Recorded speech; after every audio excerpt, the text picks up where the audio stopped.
welcome, Ellen. Welcome to International Women's Leaders. We are thrilled to have you. And so I understand that you're a seven-figure e-commerce entrepreneur. Yes, that's correct. It's a pleasure to be here. And so my very first question for you is just to establish a little background, mainly for the audience, so we can kind of get to know you.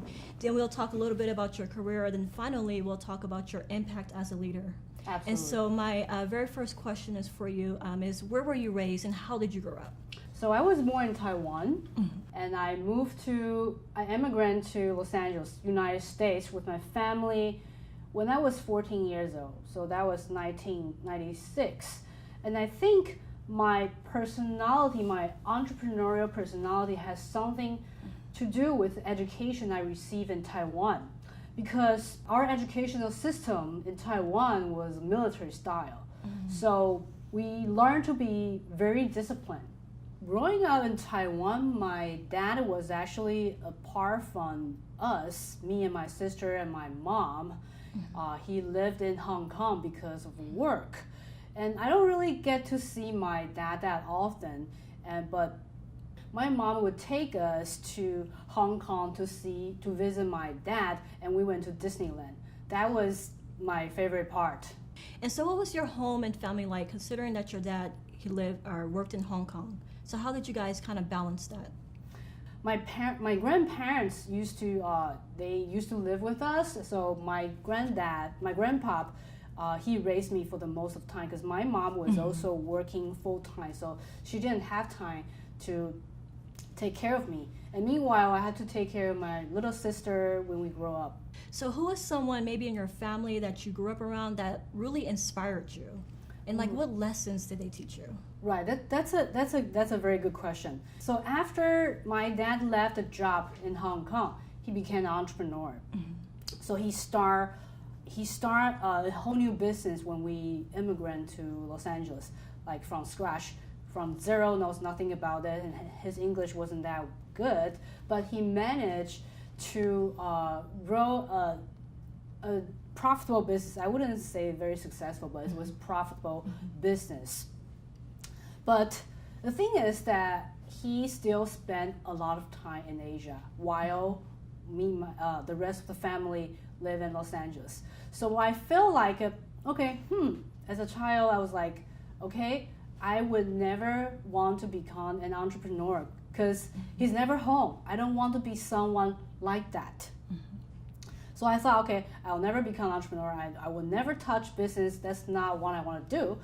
But I got laid off in 2009 when the economy crashed. And it just happened that my dad was asking me, okay, maybe we should do something together because his business wasn't doing so well. We had some lawsuit because his client wouldn't pay. I thought, okay, and I didn't have a job, so I just started helping him. And then he said, okay, maybe we should start an e-commerce business together because I have the computer knowledge and he didn't. So that's how we started.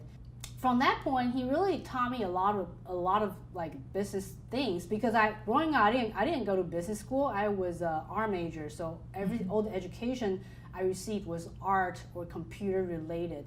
So all the business concept I learned from him. So he's a very I think he is a kind of like my first mentor for this business field. Oh, that's great. And so just to clarify, so how did your upbringing really influence your career path in life? Because I noticed that you said you studied art mostly, you wasn't interested into entrepreneurship. So again, like how did that help you, again, be a very successful entrepreneur? Right. Because I'm doing e-commerce business, so it has something to do with the computers. And it's great that I learned how to do the Photoshop, how to edit the website, because of the education I received as an artist. And how did it transform into entrepreneur? That was the most difficult part because being an artist, I wasn't sensitive to the numbers. And I am still not sensitive to numbers. I still make mistakes on the zeros and stuff, but it doesn't matter. It really doesn't matter. As long as you have the desire to become successful, then I think that's enough. You will overcome everything, no matter if you come from like different education background or anything. So just to clarify again, so what's the scope of what you do professionally? Like I know you have the entrepreneurship background, I know you wrote a book, but is there anything else that you do professionally as well?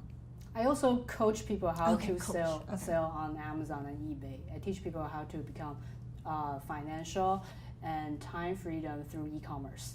Okay, that's awesome. And so when did you start your e-commerce business? Was that in 2008, 2009? When Right. exactly did you start? Right. I started in 2011. Okay. Yeah, so 8 years ago. And so my next question I have for you, I think a lot of people will be interested in knowing, being a successful e-commerce entrepreneur, like was there any major startup cost?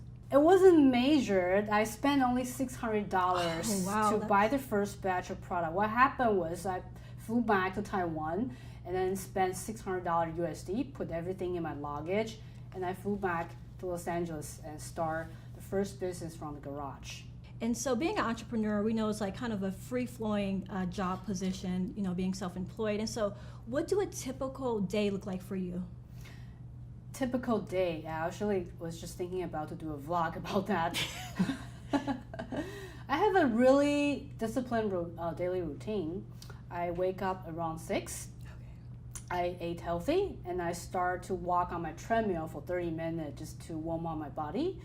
And then I start working, checking out emails, and I want to be ahead of my employees because my employees start working at 8:30.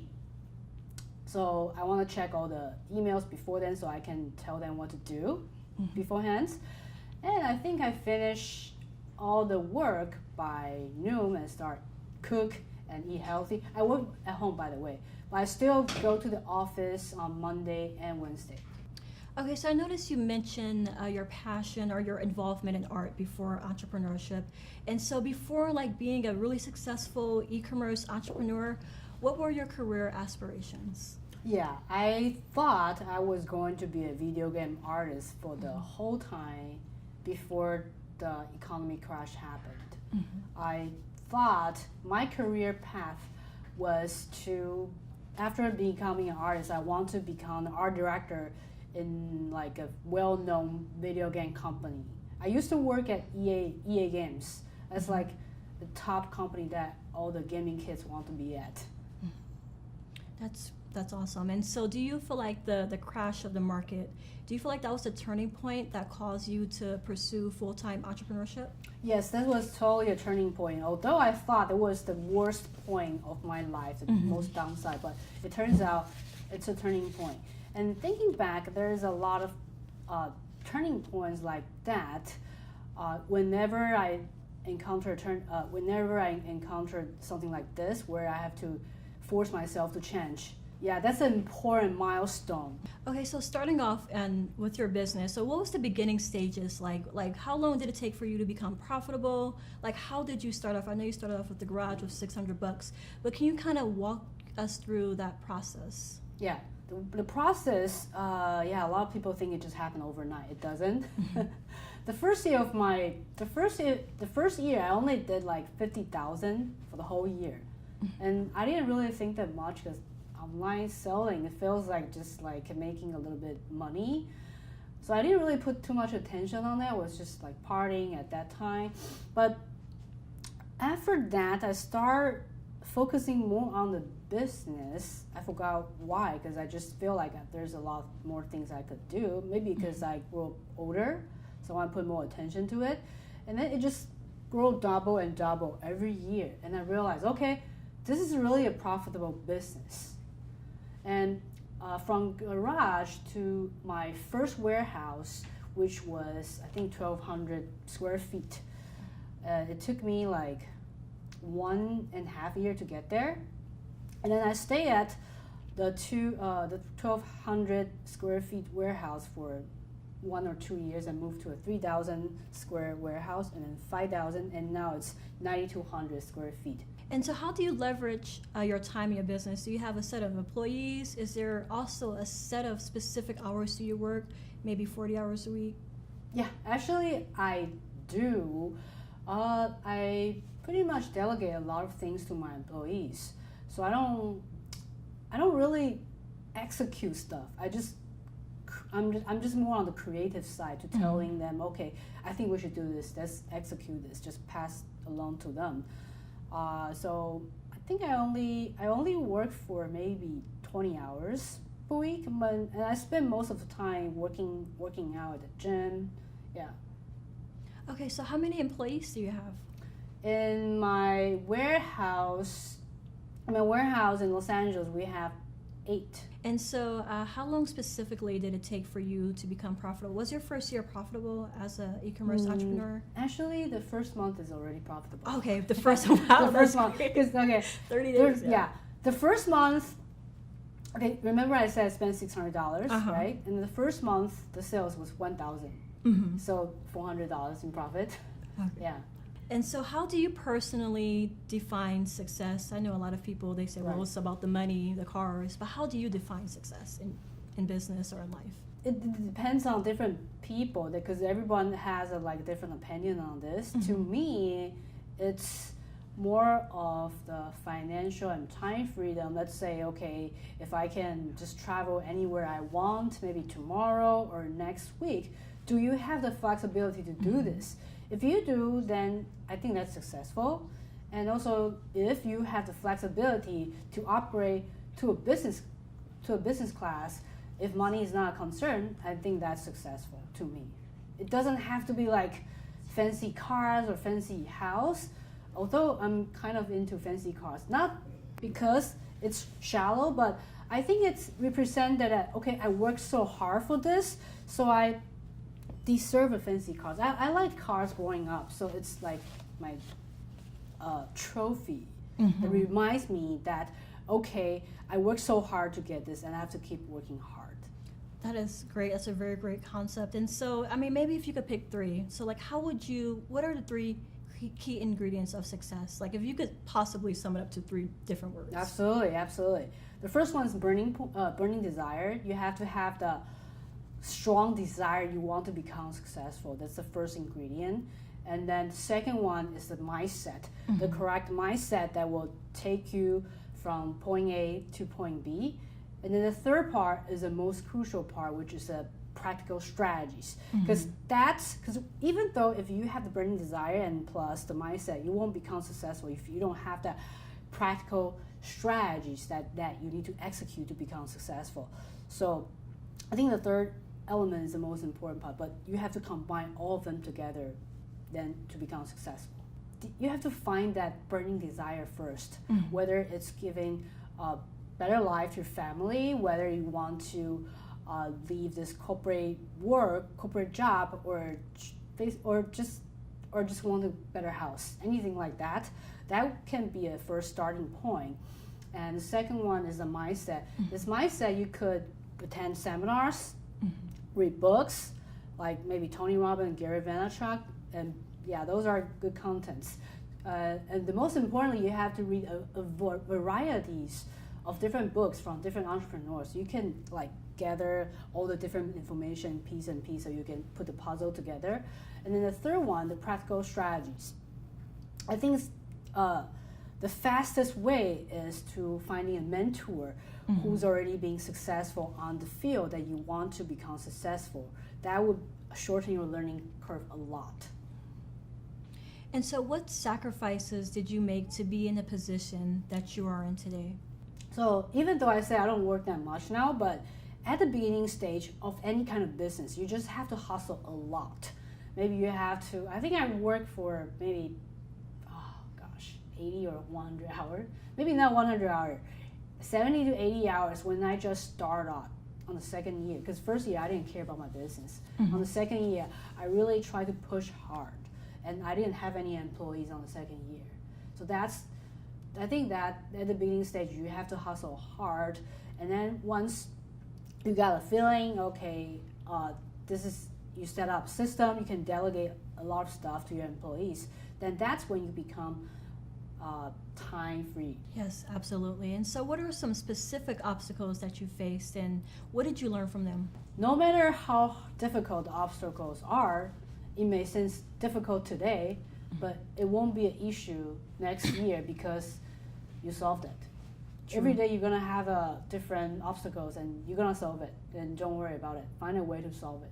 And so what tips would you give to maybe a beginning entrepreneur on building a successful team? Keep hustling and test anything that you possibly could think that might work.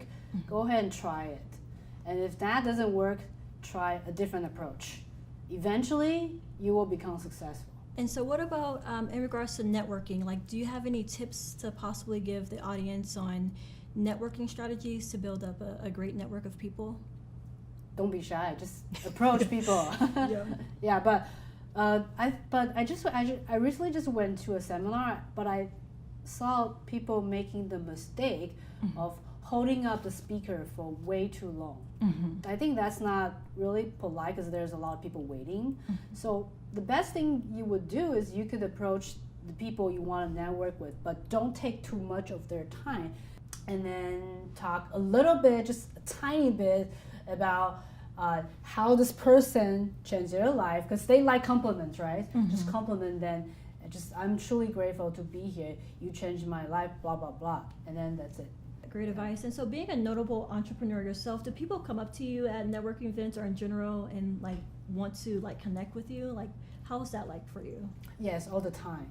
It depends on if I'm on the stage speaking. If I'm not, people usually just approach the speakers. But if I'm on the stage speaking, people, always come to me and ask questions. I always try my best to answer all of their questions. Yes, absolutely. And so what advice would you give to a person who wants to start e-commerce or potentially just grow their business? The first step is to find niche products because for now, when I think most of people want to sell popular products like shoes and apparel because demand is really high, but that's actually the wrong approach in today's e-commerce world because it's really competitive. You have to find the niche product, the product with lower demand. You will be able to stand out from the crowd. Who inspires you on a personal level? We often talk about your professionality, which is great because you're obviously attained a lot of success, but really who inspires you on a personal level and why? I got inspired by Pen Jun. I don't know if you know the Pen Jun. He's a top social media marketer in Malaysia. In fact, I was just at his event yesterday, but his story is that it was like, because I resonate him a lot because we share similar stories where we are introverted and we were just like behind our computers and we can make millions already, but he wants to pursue to become a speaker. So he tried very, very hard to make the transformation, and that's what I am doing now. What he can do now is he can just go on the stage with maybe 2,000 or 1,500 people, and he can sell his program to like most of them. That's the magic. And so looking over your life, your accomplishments, your success, your humble beginnings in Taiwan to where you are now, what advice would you give to your younger self? Right. I would say just explore different options and try different things, and eventually you'll find your passion. And once you identify that, go for it.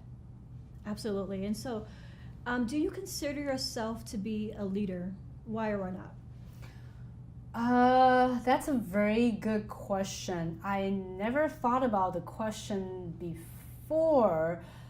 I think I am a leader in this e-commerce field, but I might not be a leader for other stuff. In fact, I want to be able to motivate more people besides just the e-commerce part. So that's what I'm looking forward to do. Yes, absolutely. And so in your opinion, like what makes a great leader? What are some qualities that most great leaders have? Have the vision, yeah. Absolutely, yeah, vision is very important. And so what are some practical steps can someone possibly take to become a better leader? Like I know you just said vision, but is there anything else that you would like to add to that? If you are just starting out, I wouldn't start as a leader right away because you have to know what it feels like to be led by a great leaders. So if I would say just go to the corporate world for a little bit and to get a feel of it, what's a good leader and what's the bad leader, and you will understand. And so what impact do you desire to leave on the world as a professional and on a personal level as well? I know it may sound a little cliche, but is there any type of impact that you want to leave on the world? I want people to remember me as I changed their life, because I recently just got a client of mine. She told me, I'm truly grateful that I met you. You totally changed my life. That is the feeling I want to have, and that really, I think, yeah. Answering the question you asked me, I think that's what motivates me to keep moving forward. Yes, absolutely. The impact that you have on changing people's lives, that's a great concept. And so I'm pretty sure like throughout your career, you've learned many lessons. And so if you could share one lesson that comes to mind with people listening or the audience in general, like what lesson would that be? The first lesson would be mindset, the correct entrepreneurial mindset. And so Ellen Lynn, we really enjoyed having you here. Is there any new projects that you're currently working on? Yes, I'm currently focusing on making more impact to people if they want to become time and financial freedoms through e-commerce. So I have a free class, free webinar, it's online, and it's definitely free. You can attend anywhere you like, and we'll put the link here. Yes, thank you so much for chatting with us here at International Women's Leader. We really enjoyed having you. We enjoyed your expertise. Thank you so much.